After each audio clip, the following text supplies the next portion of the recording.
믿음에 굳게 서기 위해서는 하나님의 말씀을, 여러분 하나님의 말씀을 우리가 열심히 공부하고 그 말씀을 통해서 우리 지적 성장을 계속 우리가 좀 기대해야 합니다. 우리의 내면의 세계는 하나님의 말씀을 가지고 지적으로 공급을 안 해주면 이거는 약해지고 붕괴해지기 쉬워요. 무엇을 믿으라는 말이요? 성경에 대해서 잘 모르는데 무엇을 믿으란 말이요? 믿음에 굳게 서서 내 믿음이 뿌리를 박아야 되는데 뿌리를 박아야 될 땅이 어디 있어요? 하나님의 말씀 아니요? 말씀의 내용을 내가 믿어야지 뭘 믿으라는 말이요? 그런데 하나님의 말씀 잘 몰라. 읽어도 무슨 뜻인지 몰라.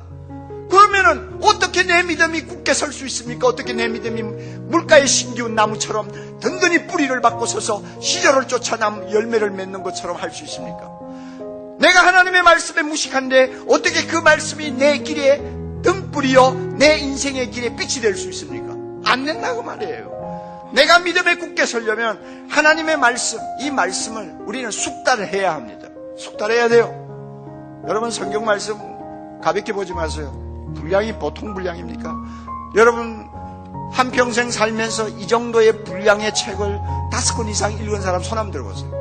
없을 거예요. 무슨 박사학위를 위해서 책 가지고 실험하지 않는 이상 이만한 분량, 깨알 같은 글씨, 그림도 한 장 없어요. 얼마나 답답한 책입니까?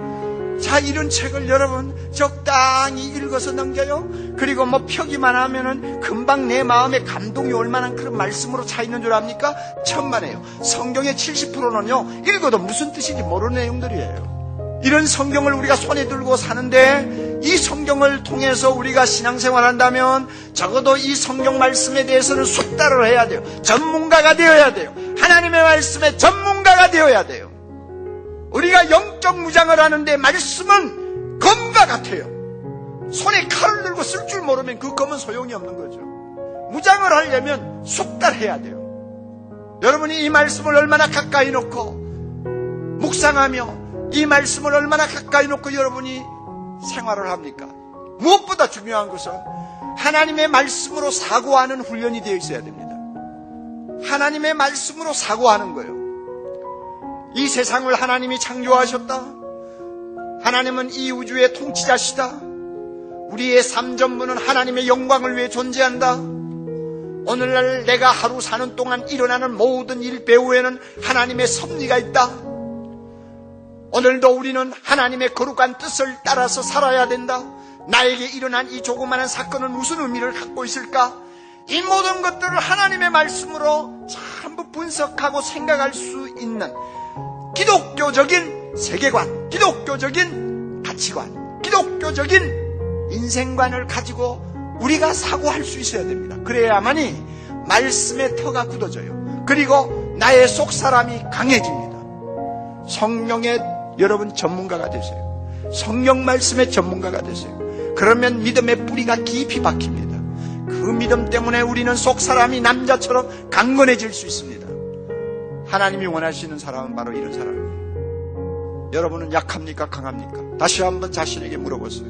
여러분의 속사람 남자처럼 강건합니까? 강건하면 앞으로도 더 강건하기를 노력하십시오. 기도로 깨어 있으십시오. 기도의 전문가가 되세요.